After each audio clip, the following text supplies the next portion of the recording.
ohamba nani. Kodwa uThixo kuMoses uthi ubuso bami ohamba nawe.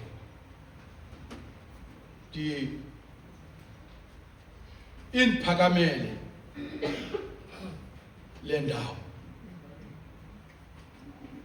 iniphakamele kakhulu kuba ubuso ngithe xa ndibuqaphela ndafika bunezinto okanye bunendidi zenyama ezibalulekileyo. Andifuni nongena kwenye into, ndifuna ukujonga ezi zinto lo mbhali ezimenza athi ubuso bam. Akhethe this part of the body, azeke zonke ezinye, kodwa gxile ebusweni bodwa. Athi ubuso bam bohamba nawo. Ndithatha ndijonga ubuso, ndafika ebusweni kukho amehlo, ndafika ebusweni kukho amehlo rhamente engcwele kaThixo. Ndaphinda ndajonga ubuso, ndafika ebusweni kukho amathatha empumlo rhamente engcwele yokuthandaza. Ndaqa ndijonga ubuso, ndafika kukho indlebe mzomhle wokuthandaza. Uthi lo mbhali ubuso bam bohamba nawe. Ngaba aphutha uThixo ebusweni ndibeka amehlo khona ukuze amehlo akho abonakale okanye ayazi akhangele akukhanyiseke. Thethe lo mbhali ndikhathazwa zezi features athetha ngazo. Uthetha ngobuso, ubuso bazalwane bali lona siyalazi elibali. Incwadi yeExodus, incwadi yemfuduko, incwadi yokukhululwa kwabantu bakaThixo bekhululwa kwisandla sengcinezelo. uThixo apha usibonisa amandla akhe ukuba unguThixo onamandla to lead us out of any situation. Angenzi loo nto, he will take us to something better. Sifunda loo nto kuba ukuba sikhonza uThixo osithatha kwimeko noba injani imeko okuyo, kodwa wethu uThixo usilanda kuloo ndawo rhamente engcwele ephile ezantsi emhlabeni. Notata uTyani lo sithetha ngaye walandwa nguThixo esebenza enzelwe yegcuwa, wamlanda uThixo wambizela emsebenzini wakhe, ngoba sinoThixo osithatha kwi-situation which is bad, kodwa sise in a better place. Benditheke kwinto abendithetha kuyo, incwadi yeExodus is about deliverance, ukukhululwa nguThixo. Incwadi yeExodus is about deliverance. That's ebantwini kule veki phelele. I-deliverance is a process. Mayibonge inkosi. Ukukhululwa nguThixo ithi le nto kuhambo oluhambayo uzawuhamba noThixo, and uThixo uza kuthatha step by step. but ke yayazi ukuthi ayikho lula lo nto. Akukho lula ukuzolela ukhulwa ngoThixo. Umuntu olinde ukuzola kukaThixo akukho lula. Abantu abaninzi kuyakulimaza ukulinda ukukhululwa nguThixo. Kodwa umuntu olinde nguThixo ufana noYobi. Ufana noYobi athi ndingalimi kodwa kufika imini yokukhululwa kwami. Kodwa inhlungu zona ezibheke enkululekweni zikwenza ufuna umncamo uThixo. Ndibona umama uHana kalinde inkululeko kaThixo. Ndimvesithi ndingumfazi onomoya obunzima. Ngoba xa ulinda inkululeko kaThixo imeko zakho azibinki. Kodwa uThixo nizothi kuni namhlanje uyalinda uThixo akukhulule.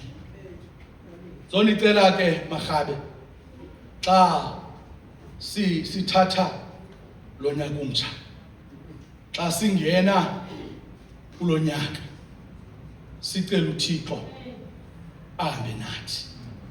Ndizonicela rhamente engcwele kokwethu ukuthi kulo unyaka xa sizawungena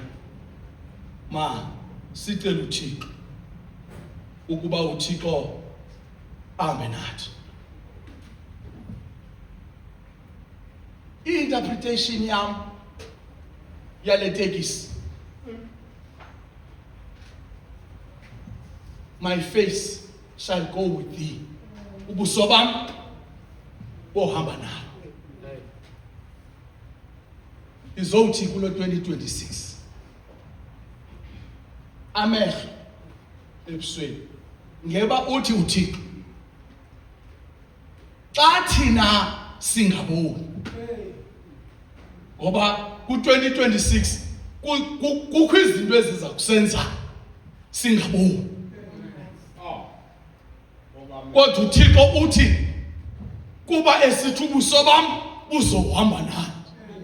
Uthi uThixo xa thina awethu amehlo engakwazi ukubona ngenxa yemeko zobomi. Ndikhe ndabona uMaria phezu kwengqaba likaYesu, amehlo akhe ngenxa yentlungu nembandezelo. Ngoba intlungu nembandezelo yawagubungela amehlo akho ungamboni.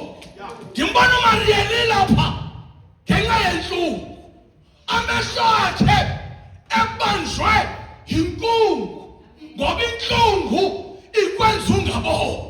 Ndimvesithi bayithathile bayisusile inkosi yakho ngoba xa ungaboni amehlo akho enganelwe yintlungu awukwazi ubona. Wathi uYesu Maria, wathi uMaria Rapholi. Ithi incwadi kaThixo aqala amehlo akhe avuleka mzomhle wokuthandaza kwindlela yaseMausi. Ndibona amadoda ngenxa yentlungu engaboni. Adathi uYesu xa fika kuwo, zindaba zini na ezi nincokola ngazo nithe matha nje mzomhle? Ngeba ndifuna ukuthi kuwe intlungu nembandezelo yawavala amehlo angaboni. Kodwa uthi uThixo amehlo akhe yena akuvaleka wethu ku-2026 azawubona. Uthi uThixo ndifuna uzothi kuwe apha ku-2026 xa amehlo akhe angaboni, ngoba amehlo akho awazi uthini, awazi ubona. Yilindele loo nto, amehlo wakho awazi ubona. Yilindele into yokuba xa kuzithuba loba singaboni kodwa amehlo sitheni sinawo. Utsho lo mbhalo uthi Masirayeli kuzixesha into yokuba nithini ningaboni, kodwa ndizowuthi kuni ngenxa yobubuso bam buhamba nani, nizawuthi nina xa ningaboni ndininike amehlo ibe ndim obonayo. Ebalungisa uba indlela abazalwane inento zayo. Xa befika kulo ndlu olubomvu avaleke amehlo abo, ebona utshaba lusiza ngasemva. Kwathi ubuThixo xa ethe ubuso bam ohamba nawe ungumavula kuvaliwe, uvula pho kuvalwe khona, avala pho kuvulwe khona. AmaIsrayeli alila abalutshaba, ndimvumile besithi le ntshaba lamaIsrayeli lamayiphutha niwabonayo sawuphinda niwabone, ngoba ubuso bam ohamba nani mzomhle. Mhlawumbi unamayiphutha waziyo, ndizowuthi ku-2026 xa uhamba noThixo noma yiphutha awuzowaphinde wathini wabone, ngoba uThixo uzawuhamba nawe. Suba newali amayiphutha asemva kwakho, kodwa amehlo akho mawanamathele kuThixo, ngoba uthi uThixo zawuhamba nawe. Wayeka amayiphutha ngoba siyawadinga amayiphutha khona ukuze ubuso bukaThixo buhambe nathi. Mzomhle wokuthandaza xa singena emnqophisweni ekhona amayiphutha, kodwa sicela uThixo ahambe nathi ngoba siyawadinga amayiphutha endleleni yokholo. Hamende ngcwele kaThixo, ndiwabona amaIsrayeli hamende ngcwele kaThixo efika Nkosi yam endleleni Thixo namandla aphela amanzi, Thixo namandla aphela amanzi endleleni. Wathi uThixo ubuso bam buzohamba nami. Xa bephelele ngamanzi kuyabonelelwa eKalvari. Xa uhamba noThixo ndizowuthi kuyabonelelwa. Ungamncami uThixo, ungamncami uThixo kulo nyaka. Wazi into yokuba ubuso bakhe buzohamba nawe. Ndizowuthi xa singaboni kusezixesha loba singaboni, kodwa uThixo uzawusinceda endleleni. Yebazalwane, kusezixesha into yokuba indlebe zethu zingeva. Hey bazalwane, kuzixesha into yokuba indlebe zingeva. Uthi uThixo xa zingeva indlebe zizakuveza. Xa zingeva, when indlebe cannot hear, uzawuthi uThixo ndikubize ngegama, ungowam wena. Naxa uwela emlilweni ndohamba nawe, ngoba uThixo xa ungaboni ungeva, ngoba ndiyambona uba nomamliyem wayengemva uthetha noYesu. Kodwa ndizothi namhlanje uthi uThixo ufuna usinika ubuso bakhe khona ukuze xa singeva ave yena. Ufuna uThixo xa sisithi yiva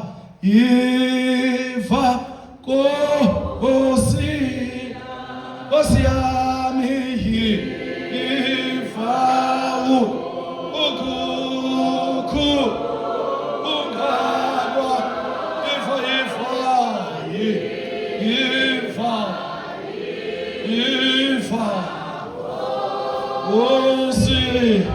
Nkosi yami, yiva ukukhu.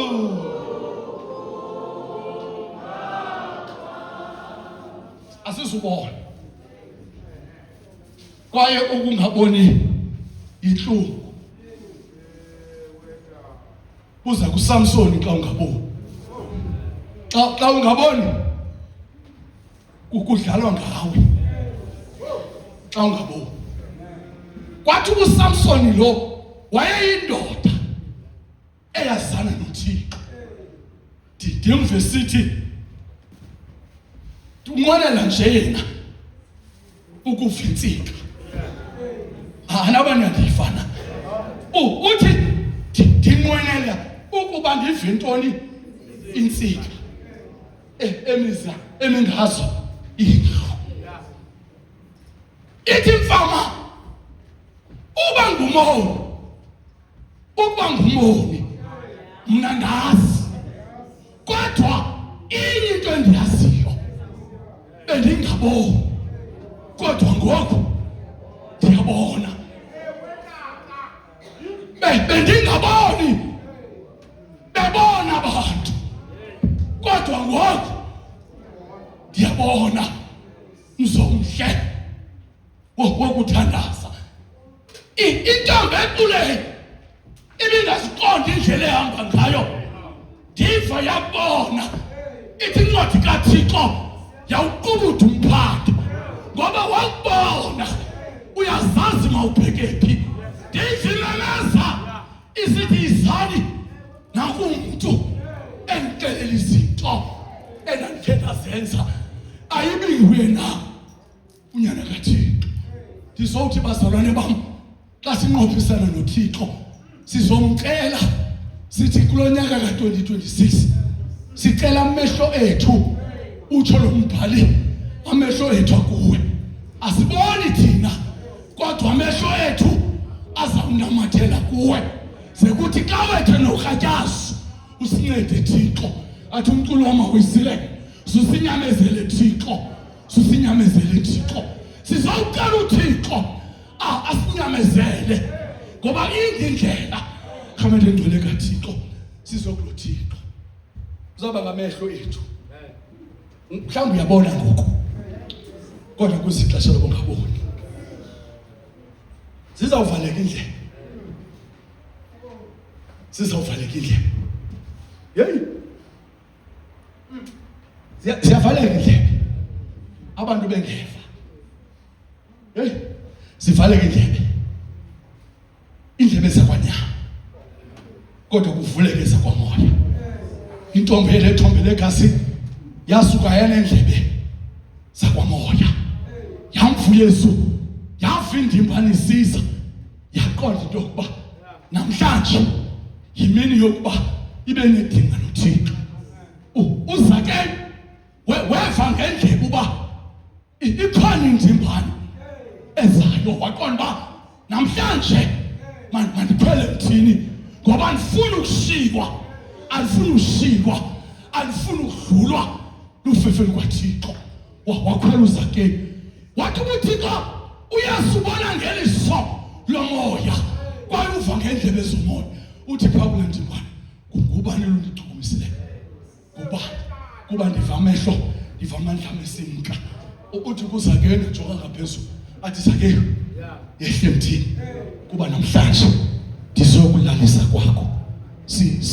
Sizomcela uThixo xa siqala 2026 sifuna abe present alalise endlini zethu every day. Sifuna ukugcinwa nguye, sifuna ukugcina. Siyambuleka kuba 2025 ugqithile. Sizowuthi namhlanje umgibe uqhawukile, sasinda ke thina. Bakhona abangekhoyo kulonyaka abagithwe kukufa kwa 2025, kodwa thina sisindile. Sizobulela uThixo, sizothi na ku-2026 zohambe nathi. Mhlawumbe amagama ethu kuba kwilist mosine, mhlawumbe bekwilist kusethu ukuba usaphila, kodwa ndizothi uThixo uzakugcina. You know, ubuso bunomlomo, bunomlomo ubuso. Uthi ubuso bam bohamba nawo. Ubuso bunomlomo. Indlela yekholwa bobuza kuhana, ukuba kwamaxesha xa ulikholwa ungakwazi uthetha. Ithi incwadi kaThixo uHana wayebebezelisa imilele ngenxa yobuhlungu benhlungu obungaphakathi. Yayingaphumi uHana into ayithethayo. Ubuso bam buhamba naye. Uke wathi uMasisi, mna ndilithintitha, ndiyindoda engakwaziyo ukuthetha. Kwathi ubuso bukaThixo buhamba naye, wazidawutha uMoses, kodwa uThixo ndimbone emvula umlomo. Uthi xa ufika kuFaro uthi ndinguye undithumile mzomhle ukuthandaza kuba xa sihamba noKristu ukuba xa yethu imilomo ivalekile uyathetha ke uthi uYesu xa benokuthula uthi uYesu uthi ndiyayazi uba ninawo amandla uba aba ningabathulisa kodwa xa kunokuthula uThixo angabeka imilomo ematyeni mzomhle.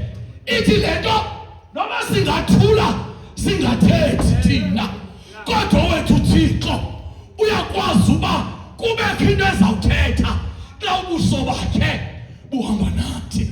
Yile nto umbhali wendumiso ilitye abatekisayo bakhe balibeke ecaleni kodwa lasuka lona yalilitye lembongo lasuka lona lamele ukusindiswa kwethu. uThixo bazalwane bam xa singakwazi ukuthetha hey bazalwane yingxaki ubuso. Ndidike ndabona uNabothi wase-Israyeli hey bazalwane bam ubusangena ubuso ngoba ubuso uyayixela imeko yomntu uyayixela imeko yomntu ufuna ukwazi imeko yomntu umjoke ebusweni uyibone imeko yalo muntu uba uthi nene lo muntu uthi ndisindwa ngomthwalo ondikhalisayo unceda ndinayo. Wabonakala kuNabothi ukhona umthwalo omsindayo ngoba kaloku ubuso bam ohamba nayo. Hey bazalwane bam ndininyusa apha ndizothi ke xa singena kulo nyaka masicela uThixo ahambe nathi. Sawuqakwa ukuthetha uza kusithethela. Bazalwane bam sinempumlo ebusweni sinempumlo. Hey when we've got a short breath sizawuminxeka endleleni singakwazi ukuthini ukuphefumula kodwa uba ubuso bakhe buhamba nathi kwakuphela okwethu ukuphefumula. Yabazalwane sizawuhlangana nezaqhwithi sizawuqanda ulwandle ngenhlalo enzima sizawurhaqwa ngamanzi sizawutshona ezizibeli singakwazi ukuphefumula kodwa uThixo uhamba nathi. Xa sithina singakwazi ukuphefumula uthi lo mbhali uThixo uzosiphefumulela. Xa singakwazi thina ukwenza into uThixo uzosiphefumulela. Masambeni ke sibambe lento ukuba apha ku-2026 ayikho into esihamba nayo. When we've got a short breath as well as our brains cannot function because xa une short breath nengqondo yakho ayisebenzi kakuhle. When those things happen uThixo uza kusinceda. Makasincede uThixo. Makathi la nto oyenzela uDavid asenzele ngoba xa uhamba noThixo uthi uDavid indebe yam iyaphalala. Sizocela uThixo ahambe nathi sikwazi ukuthi our own cups are overflowing kuba uThixo uhamba nathi. Makasincede uThixo ku-2026 ahambe nathi ngoba eyona nto ibalulekileyo xa uhamba noThixo His guidance, His presence in our lives, even during the time of uncertainties. Ngamaxesha ethu okoyika kodwa uThixo uzothini uzawuhamba nayo. Thixo nincede abantu abalapha base-Freeman, abantu base-JFK, xa niqalela ibandla nihambe noThixo. Ningahambi nenye into ngoba ezinye izinto ziyaphelelwa, ezinye izinto ziyanyeka. Mayibongwe inkosi. Kodwa ndikhe ndivule umculo esitsho athi ezalapha emhlabeni siyakhuka singapheli ekathi to ayikhuki likhona igama lakho likhona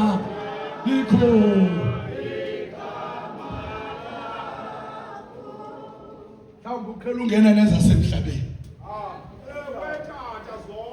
ziyanyepha esemhlabeni futhi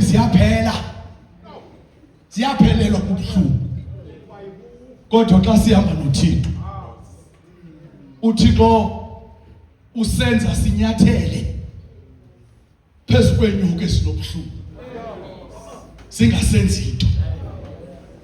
Akazisusi inyoka ezinobuhlungu uThixo, kodwa uba ubuso bakhe buhamba nathi. Ithi incwadi kaThixo nenyoka ezinobuhlungu azisenzi into. Mayibongwe inkosi. Onomadudwane nengonyama azisenzi into xa sihamba noThixo. Nemililo ayisenzi into xa ihamba noThixo. Yile nto umfo waseThaso athi kwizinto zonke sisuke soyise xa sihamba noThixo, ngoba bazalwane asibanjwanga silingo ingesoso sabantu esikaThixo izinto namandla uThixo wokusibangula kwizihange noba sekucimba into ezimbi ngathi ehamba nathi uThixo. Ezintweni zonke sisuke soyise bekunga uThixo namandla. Kanithwala bazalwane, aniqine, ningoyiki ukuqhephuka kwamasa. Bazalwane bam, funeka uthi noba kunjalo uthi kwimeko kuyo uthi lona ubaba lukaThixo lundanele.